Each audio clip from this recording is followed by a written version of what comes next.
Olá pessoal, bem-vindas, bem-vindos a mais esse vídeo do projeto de extensão Direito e Cidadania como meios de superação da pandemia.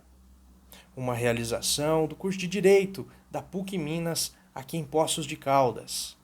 Eu sou o Matheus Lopes e venho hoje com os meus colegas Lázaro e William abordar mais uma temática muito relevante na sua vida, da sua família e de toda a sociedade, representando aqui mais uma vez o eixo de direito privado desse tão relevante projeto de extensão.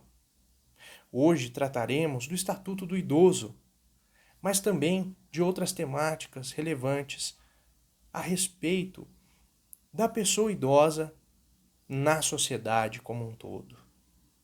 E para iniciar uma discussão a respeito desse tema, precisamos fazer algumas reflexões. E eu já convido vocês a deixarem suas perguntas, a se inscreverem aqui no canal se ainda não for inscrito, a deixar seus comentários, a participar. Dessa forma, nós teremos mais possibilidades de ampliar nosso conhecimento sobre esse tema e todos os demais que têm sido abordados neste projeto. Então fica o convite, fica o reforço para que vocês participem, que nós teremos o maior prazer em levar mais informações complementares para vocês. Mas como eu dizia, antes de iniciar, temos que fazer uma reflexão. Pense, se você que é jovem, quando chegar na idade de mais de 60 anos, como você gostaria de viver? Como você gostaria de ser tratado? Essa reflexão é interessante. E se você que está vendo esse vídeo tem mais de 60 anos, já parou para pensar em todos os direitos e garantias que a nossa legislação garante para você? Então é importante que, independente da nossa idade, nós pensemos sempre na dignidade da pessoa humana, que é um dos princípios fundamentais da nossa Constituição Federal, como já falamos em alguns outros vídeos. E antes de chegar no processo da Constituição, precisamos voltar ainda mais no tempo. Pensem nas sociedades antigas, nas primeiras civilizações. A pessoa idosa sempre foi tratada como símbolo de sabedoria. Era muito valorizada nesse período, porque ali se reconhecia uma trajetória, uma vivência, uma experiência. E isso tem muito valor. Ao longo do tempo, com o advento da Revolução Industrial, do capitalismo como um todo, dos novos meios de produção, atrelou-se muito a valorização das pessoas na sociedade pela carga, pela possibilidade de produção, de trabalho. E não necessariamente apenas a questão da sua possibilidade de contribuição com a sociedade de outras formas. E isso foi um pouco prejudicial nesse período e nos anos subsequentes. Portanto, nas constituições que precedem, inclusive aqui no Brasil, as constituições que precedem a nossa atual Constituição, nós vemos poucas citações à pessoa idosa. Quando muito, citando questões relativas à previdência social. Mas com o advento da Constituição Cidadã de 1988, que quebrou diversos paradigmas e trouxe aquilo que eu citei mais cedo, a dignidade da pessoa humana enquanto centro da legislação que rege a nossa sociedade, a partir de então temos uma nova percepção do ordenamento jurídico relativamente à pessoa idosa, tá certo? Do ponto de vista constitucional, é importante pontuar que ela veda, a nossa Carta Magna veda a discriminação em razão da idade. Assegura também especial proteção ao idoso. Atribui à família, à sociedade, ao Estado, o dever de assegurar a participação da pessoa idosa na comunidade. Defende sua dignidade e o bem-estar de todas essas pessoas. E também lhe garante o direito à vida, acima de tudo. E ainda é interessante ressaltar, pessoal, nessa avaliação dos preceitos constitucionais, que no artigo 229 fica claro que os pais, sim, têm o dever de assistir, criar e educar os filhos menores, mas também, vejam só, os filhos maiores têm o dever de ajudar e amparar os pais na velhice, carência ou enfermidade.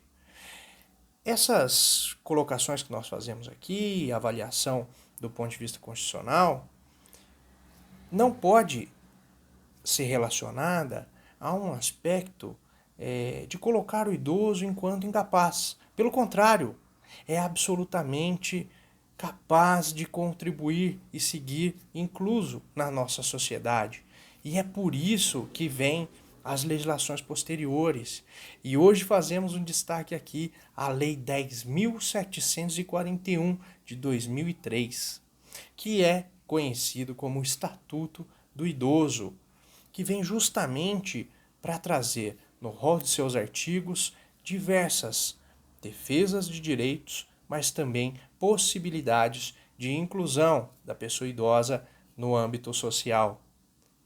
A avaliação, o entendimento, o conhecimento do Estatuto do Idoso faz com que nós façamos as reflexões necessárias e apliquemos no dia a dia todas as medidas necessárias para que a pessoa idosa seja de fato incluída com liberdade e dignidade na nossa sociedade. E é nesse sentido de garantir essas questões tão fundamentais que o Estatuto do Idoso traz direcionamentos muito claros, tanto da relação familiar, quanto da relação com o Estado, com o poder público, conforme nós podemos observar no artigo 3º, que nós faremos um destaque aqui hoje, que trata exatamente da obrigação da família, da comunidade, da sociedade e do poder público, que assegure ao idoso, com absoluta prioridade, a efetivação do direito à vida, à saúde, à alimentação, à educação, à cultura, ao esporte, ao lazer, ao trabalho, cidadania, à liberdade, à dignidade e ao respeito, além da convivência familiar e comunitária. O artigo 3º resume o espírito dessa legislação. E é nesse sentido que devemos observar todos os demais. Pensemos, se estiverem garantidas essas questões, a qualidade de vida e aquele princípio basilar que nós tratamos antes, que é a dignidade da pessoa humana, estará plenamente respeitado. Dentre outros aspectos, claro, mas esses são pilares importantes para essa legislação. Pensemos da seguinte maneira: quando falamos de absoluta prioridade, é justamente por entender que, com o processo de amadurecimento, transformações acontecem na nossa vida. E é por isso que as pessoas que têm uma experiência maior detêm essa prioridade absoluta. Importante até fazer uma conexão para dar um exemplo prático do processo de vacinação contra a Covid-19, por exemplo. Nós tivemos, por ordem de faixa etária, os idosos com prioridade, tanto no aspecto de proteção à saúde, mas também de garantia desse princípio de prioridade absoluta. Porque o Estado reconhece, a sociedade também deve reconhecer que o idoso, a pessoa idosa, deve estar priorizada nas políticas públicas. especialmente de proteção à vida. Então, caminhamos lado a lado quando tratamos desse tema com esse princípio da prioridade absoluta. Mais do que isso, ao avançar na avaliação dessa legislação tão importante, nós podemos observar no artigo 8º que o envelhecimento ele é tratado no nosso ordenamento jurídico enquanto um direito personalíssimo, mas também um direito social que deve ser protegido, que deve ser elencado enquanto prioridade. Percebam, nós estamos falando de uma legislação que vem, depois de muitos anos, abarcar princípios básicos para que as pessoas idosas tenham mais dignidade, tenham mais condições de contribuir diretamente com a sociedade da forma que puderem, da forma que quiserem. E isso, toda essa legislação, todo esse arcabouço, não é para criar muros, mas justamente para criar as pontes que farão essas pessoas encontrar suas melhores possibilidades de vivenciar com plenitude sua vida. Antes de passar a palavra para o meu amigo Lázaro, que seguirá com essa temática, eu reforço essa reflexão. Como você, jovem, gostaria de ser tratado quando tiver mais de 60 anos? Que é a idade que estabelece o Estatuto do Idoso enquanto idade inicial aí dessa faixa etária. Como você gostaria de ser tratado? Se for de uma forma coerente, de uma forma digna, de uma forma feliz, se é dessa forma que você quiser vivenciar os seus anos de mais experiência, então comece a respeitar e cumprir todos esses preceitos que falamos aqui a partir de agora. E também faço o convite, leve essa reflexão para todos os seus contatos, para os seus amigos, para os seus familiares. Respeitar a pessoa idosa é respeitar você no futuro também. É respeitar quem lutou lá atrás para que você estivesse aqui hoje também. Então, seguimos com essas reflexões e seguimos à disposição de vocês para responder alguns questionamentos, algumas perguntas e sempre abertos à participação de todos. Muito obrigado. É com você, Lázaro. Mas agora vamos falar um pouco sobre os direitos fundamentais dos idosos assegurados pela Constituição, pelo Estatuto do Idoso e por outras normas jurídicas. Nós vamos falar de principalmente 4 direitos que são, por assim dizer, os mais comentados, os mais comuns de serem debatidos e das pessoas terem dúvidas no cotidiano.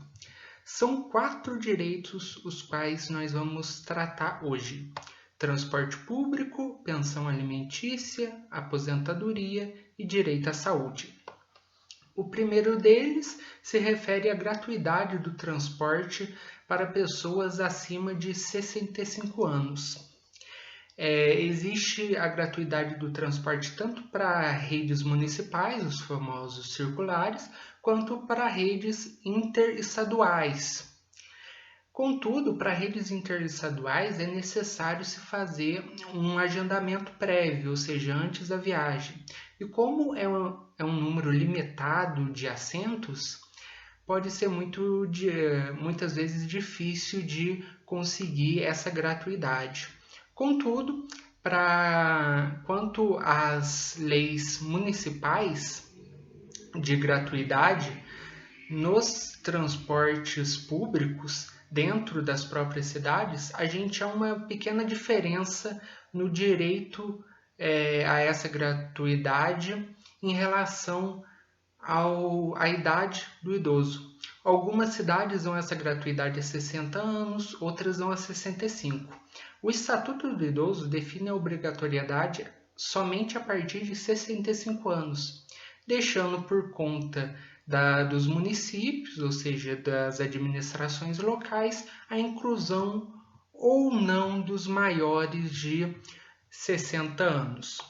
Quanto à pensão alimentícia, próximo direito que vamos falar, ela não só se limita ao direito dos filhos de ter pensão alimentícia. Os pais também têm direito à pensão alimentícia quando se tornam idosos. O Estatuto do Idoso determina a obrigatoriedade de o filho pagar pensão para o seu ascendente. De acordo com o artigo 12 da norma, os idosos que não apresentam condições de se sustentarem têm direito a receber pensão. Além disso, essa pensão pode ser arcada por um dos filhos, contudo, a responsabilidade é solidária entre os filhos. Então, pode ser que apenas um pague, contudo, todos os filhos deverão contribuir para que haja o pagamento da pensão. Inclusive, o não pagamento da pensão pode levar o inadimplente à prisão, ou seja, quem não paga, quem não contribui para aquela pensão, à prisão. Nos casos em que os filhos comprovem a falta de condições financeiras para o pagamento, o idoso com mais de 65 anos pode solicitar o benefício assistencial, no valor de um salário mínimo mensal, conforme os critérios definidos na legislação. E aproveitando esse gancho, quando os filhos não tiverem condições de pagarem pensão alimentícia para os seus pais, existem 2 benefícios previstos pela lei para auxiliar os idosos em sua subsistência. O primeiro deles é a aposentadoria e o segundo é o benefício de prestação continuada. A aposentadoria é um benefício assegurado pelo Instituto Nacional de Segurança Nacional, ou seja, o INSS, e que garante a previdência social do idoso, ou seja, salários quando ele chega a uma determinada idade, a partir de contribuições mensais que ele fez ao longo da vida. E, excepcionalmente, no caso do trabalhador rural, caso ele comprove a sua uma certa quantidade de tempo de atividade rural, ele também tem o direito à aposentadoria rural. Contudo, existem certos idosos que, devido às suas condições financeiras, não puderam contribuir para a assistência social, para a previdência social, e, consequentemente, não tem direito à aposentadoria. Para eles, existe o benefício de prestação continuada da Lei Orgânica da Assistência Social, o LOAS, que é a garantia de um salário mínimo mensal à pessoa com deficiência ou à pessoa idosa que comprove não possuir meios de prover a própria manutenção, nem de tê-la provida por sua família. Para ter direito, é necessário que a renda por pessoa do grupo familiar seja menor que 1/4 do salário mínimo. Ou seja, o que a gente quer dizer com isso? Que aqueles que não contribuíram para o INSS ou não têm direito à aposentadoria rural podem pedir o benefício de prestação continuada, conhecido como LOAS, que não é do INSS, mas da assistência social do governo, e desde que preencham os requisitos, ou seja, ter mais de 65 anos e ter uma renda familiar por pessoa de menos de 1/4 de um salário mínimo, o que atualmente é cerca de R$ 275, pode adquirir esse benefício, que é no valor de um salário mínimo, para garantir a sua subsistência e também preservar a sua dignidade enquanto pessoa idosa. E por fim, por falar em dignidade, a gente vai falar de um tema muito necessário nessa época de pandemia, que é o direito à saúde. A saúde é direito de todos e é um dever do Estado, que deve garantir, mediante políticas sociais e econômicas, a saúde de seus cidadãos, visando a redução do risco de doença e de outros agravos, assim como garantir o acesso universal aos tratamentos médicos e remédios que sejam necessários a garantir a saúde da população. Os idosos, apesar de muitos serem completamente saudáveis, grande parte acabam apresentando problemas e por isso problemas de saúde e por isso eles se encaixam num grupo vulnerável, tanto que durante a pandemia foram esses grupos, os mais velhos, que receberam as primeiras doses de vacina, justamente para prevenir problemas de saúde que poderiam ser agravados pelo Covid-19. E é nesse momento de pandemia que se ressalta mais uma vez a necessidade de garantir saúde, tratamentos médicos, remédios a toda a população, em especial a população idosa, que é aquela que necessita de uma atenção especial em relação a esses tratamentos. Olá, estamos agora na nossa terceira parte dessa aula sobre o Estatuto do Idoso. Na primeira parte você esteve com o meu colega Matheus e na segunda parte com o meu colega Lázaro, nos quais eles falaram a respeito de uma abordagem geral a respeito do Estatuto do Idoso. Agora nós vamos vir numa parte bem específica a respeito da violência. Mas antes eu quero fazer uma pergunta para você. Quando falamos de pessoas idosas, o que vem em sua cabeça? Tenho certeza que a primeira imagem que vem é de uma pessoa sentada numa varanda, fragilizada, sem fazer nada, olhando a vida. Uma pessoa incapacitada que não tem direito a nem sequer fazer uso da sua liberdade de expressão, ter suas próprias opiniões, decisões, ideias.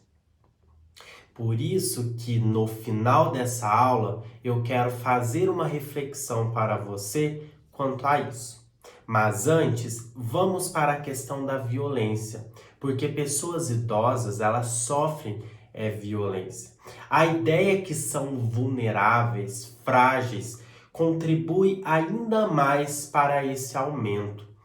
Com a pandemia da Covid-19, com o isolamento social, foi aumentado ainda mais os casos de violência contra a pessoa idosa. E nessa parte da aula, nós vamos conversar sobre essas principais violências, como identificá-las e sugestões de um enfrentamento. Aí no final, não se esqueça, eu quero propor aquela reflexão. Vamos lá? A primeira violência é a violência psicológica, que é aquela violência que tem ligação direta às agressões verbais, a tratamento com menosprezo, atos que causam sofrimento emocional, humilhação. A violência psicológica também ela está ligada, em muitas das vezes, ao afastamento do convívio familiar. E o que seria isso? Podemos trazer como um exemplo o abandono afetivo inverso. Mas, William, o que é esse abandono afetivo inverso? Você deve, acredito eu, já ter conhecimento a respeito do que é um abandono afetivo. É quando o pai abandona o filho, deixa de prestar carinho, afeto, algum tipo de assistência. É a mesma coisa, só que inverso. Ou seja, é os filhos que abandonam os pais. E isso se trata na questão das pessoas idosas. O abandono afetivo inverso. E é um tipo de violência. E está também ligada à negligência. Por quê? Porque essa negligência entra no sentido de que quando a pessoa deixa de prestar cuidados para uma outra pessoa. E aqui eu não estou dizendo negligência apenas por parte dos familiares, mas negligência também por parte das instituições de cuidados e acolhimentos às pessoas idosas também. Uma outra violência, além da psicológica, é a violência patrimonial ou também um abuso financeiro. E neste ponto é muito importante nós prestarmos bem atenção, porque é muito crítico esse tipo de violência. Por quê?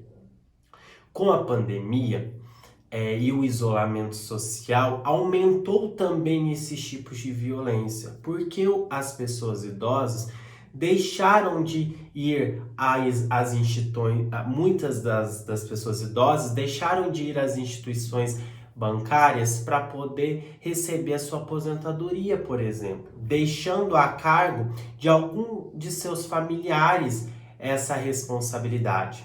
Aí vem a questão do abuso financeiro, porque muitas das pessoas elas utilizam desses recursos financeiros da pessoa idosa, tipo o uso do dinheiro, o do cartão, mas não para benefício do titular dele, mas para benefício próprio. Ou seja, utiliza-se de uma apropriação desse uso sem consentimento da pessoa idosa que é a responsável por aquele dinheiro.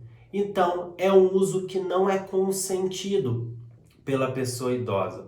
Nós temos também esse tipo de abuso financeiro, não só por parte dos familiares, nós temos também por parte das instituições bancárias. Acredito que vocês conheçam alguém da família de vocês ou já souberam algum de outros familiares que aconteceu com algum dos outros familiares, no sentido de um banco empurrar um empréstimo consignado para o aposentado. Isso é um abuso financeiro. E a violência patrimonial, ela vem no sentido de que é fazer uso do patrimônio da pessoa sem o consentimento também.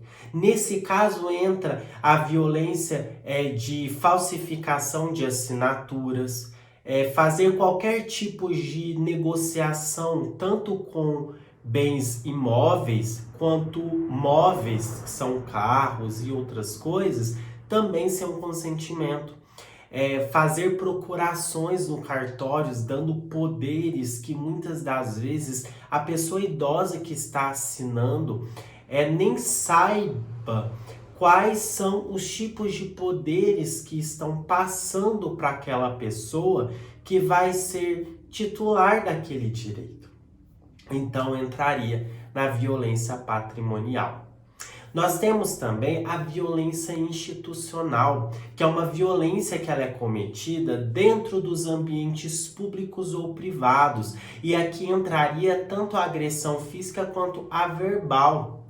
Ou seja, qualquer tipo de agressão que a pessoa idosa tiver dentro de um ambiente, seja público ou privado.